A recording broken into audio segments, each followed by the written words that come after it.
For decades, Seattle reserved large swaths of its developable residential land for detached houses, while steering most new growth into designated urban centers and villages.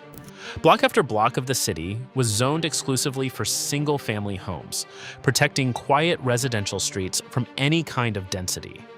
That policy held for decades, and it should have produced a city that grew the way American cities typically grow when they are protected from building upward. Instead, Seattle became one of the country's more expensive housing markets, with home prices rising sharply over the past decade and a housing shortage so severe that ownership has moved out of reach for many households. The policy and the outcome point in completely opposite directions. So, what turned a city built to stay low and spread out into one of the most expensive and densely packed urban markets in America? Most American cities have flat land in every direction, which means they grow the way water would spread across a table, outward in a slow, even ring that gets less dense as it moves away from the center. Seattle could not do that easily because much of its terrain is hilly, constrained, and broken up by water. The city sits on a narrow strip of land squeezed between Puget Sound to the west and Lake Washington to the east, two large bodies of water that act as walls on either side. The only directions available for growth were north and south, which pushed Seattle into a long, thin shape instead of the circular sprawl that defines most American cities. The land inside that narrow strip was itself nearly impossible to build on. A glacier that retreated from the region around 13,000 years ago left behind a landscape of steep ridges running north to south, separated by deep valleys that made moving between neighborhoods feel like crossing a different world. Queen Anne Hill rises sharply enough that engineers once had to build the Queen Anne counterbalance to haul streetcars up its slope. West Seattle sits on a peninsula surrounded by water on three sides, and its high point area reaches about 520 feet above sea level, the highest point in Seattle. For much of its early development, ferry service was one of the main ways to connect it to the rest of the city. This led to a city that developed in isolated pockets. Each ridge, hill, and peninsula became its own semi-separate neighborhood, cut off from the rest of the city by terrain that made getting anywhere else a genuine effort. West Seattle residents developed a fierce local identity because for much of the city's early history, the rest of Seattle was simply far away in practical terms. The same was true of Queen Anne, where engineers eventually had to build a specialized cable system just to haul streetcars up an 18% slope. Geography had divided the city into fragments before a single zoning law had been written, and those fragments would dictate everything that followed. The people running Seattle in the late 19th and early 20th century looked at the city's terrain and decided to remove it. Reginald Heber Thompson, the city's chief engineer from 1892 to 1911, described Seattle's hills as offensive obstacles to commerce, historical errors that the city had an obligation to correct. His solution was one of the most unusual engineering projects in American urban history.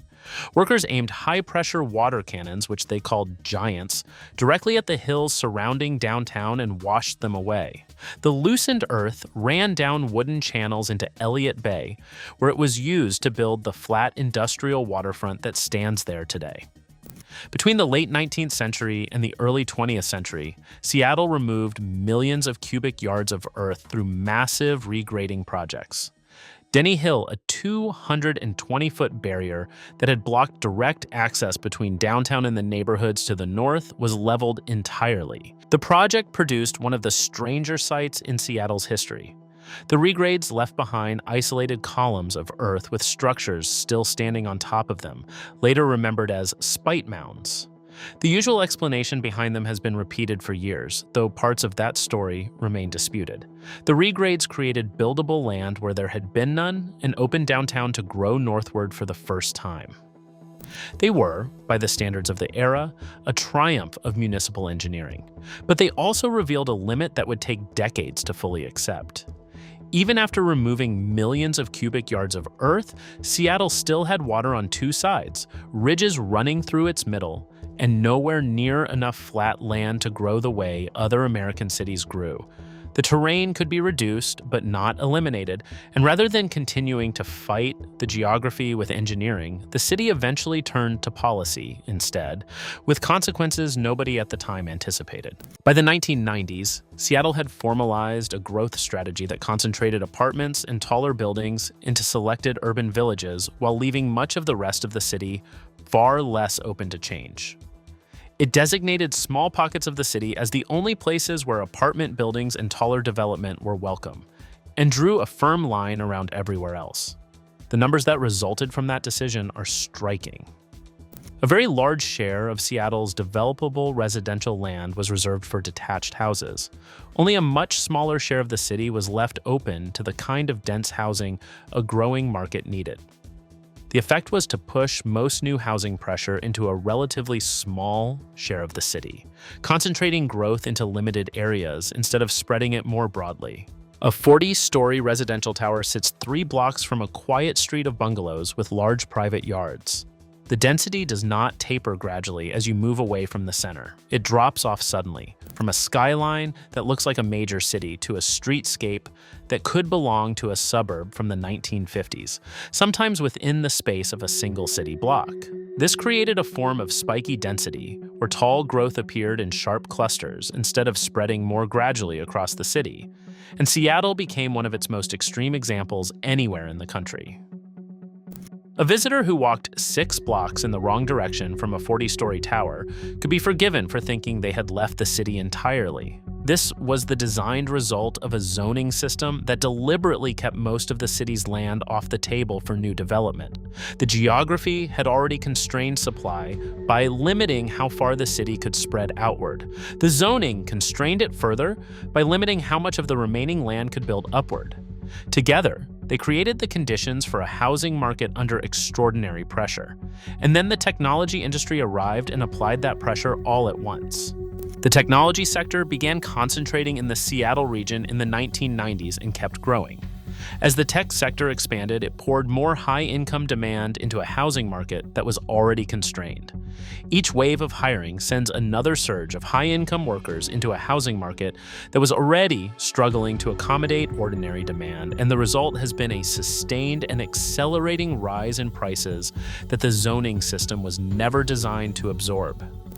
Seattle home prices roughly doubled over the 2010s and early 2020s, pushing ownership further out of reach for many households.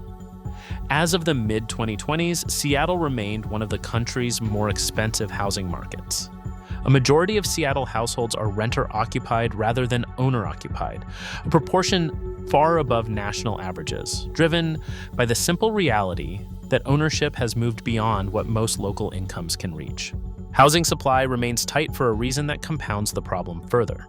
Homeowners who locked in low mortgage rates during the pandemic years have little financial incentive to sell, because selling means taking on a significantly higher rate on any new property they buy. So they stay, the supply of available homes stays thin, and prices stay elevated even when demand softens slightly. The geography limited how far the city could grow, and the zoning limited how much of what remained could be built. The technology boom filled that constrained supply with buyers who could pay almost any price.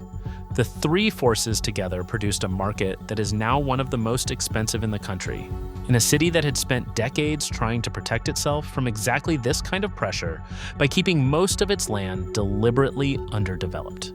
The neighborhood isolation that geography created was manageable when Seattle was smaller.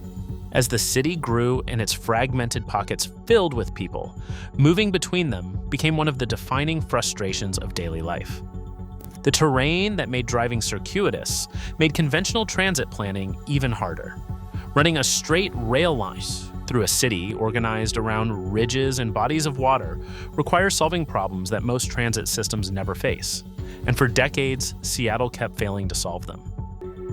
On March 28, 2026, rail service across Lake Washington finally opened, making Seattle the first metro area in the world to run regular light rail across a floating bridge. Getting rail across it required placing the tracks on a floating bridge, a structure that rises and falls with seasonal changes in the lake's water level and flexes with wind and wave action throughout the year.